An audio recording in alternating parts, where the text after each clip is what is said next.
गीता अध्याय 8 श्लोक 9 से 18। जो पुरुष सर्वज्ञ, अनादि, सबके नियंता, सूक्ष्म से भी अति सूक्ष्म, सबके धारण पोषण करने वाले, अचिंत्य स्वरूप, सूर्य के सदृश नित्य चेतन प्रकाश रूप और अविद्या से अति परे, शुद्ध सच्चिदानंद परमेश्वर का स्मरण करता है, वह भक्ति युक्त पुरुष अंतकाल में भी योग बल से भ्रिकुटी के मध्य में प्राण को अच्छी प्रकार स्थापित करके फिर निश्चल मन से स्मरण करता हुआ उस दिव्यरूप परम पुरुष परमात्मा को ही प्राप्त होता है। वेद के जानने वाले विद्वान जिस सच्चिदानंद परम पद को अविनाशी कहते हैं, आसक्ति रहित सन्यासी महात्माजन जिसमें प्रवेश करते हैं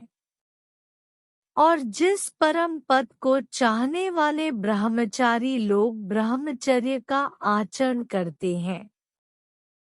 उस परम पद को मैं तेरे लिए संक्षेप में कहूँगा। सब इंद्रियों के द्वारों को रोक कर तथा मन को हृदय में स्थिर करके फिर उस जीते हुए मन के द्वारा प्राण को मस्तक में स्थापित करके परमात्म संबंधी योग धारणा में स्थित होकर जो पुरुष इस एक अक्षर रूप ब्रह्मा को उच्चारण करता हुआ और उसके अर्थ स्वरूप मुझ निर्गुण ब्रह्मा का चिंतन करता हुआ शरीर को त्याग कर जाता है, वह पुरुष परम गति को प्राप्त होता है। हे अर्जुन, जो पुरुष मुझ में अनन्य चित्त होकर सदा ही निरंतर मुझ पुरुषोत्तम को स्मरण करता है, उस नित्य निरंतर मुझ में युक्त हुए योगी के लिए मैं सुलभ हूँ, अर्थात मैं उसे सहज ही प्राप्त हो जाता हूँ। परम सिद्धि को प्राप्त महात्मा जन मुझको प्राप्त होकर दुखों के घर तथा क्षणभंगुर पुनर्जन्म को नहीं प्राप्त होते। हे अर्जुन, ब्रह्मा लोक सब लोक पुनरावर्ती है, परंतु हे कुंती पुत्र, मुझको प्राप्त होकर पुनर्जन्म नहीं होता।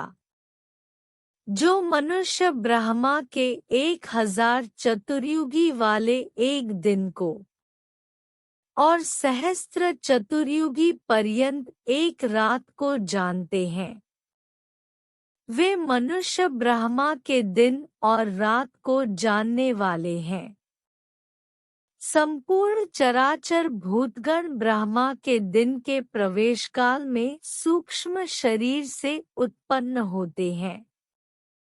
और ब्रह्मा की रात्रि के प्रवेश काल में उस ब्रह्मा के सूक्ष्म शरीर में लीन हो जाते हैं।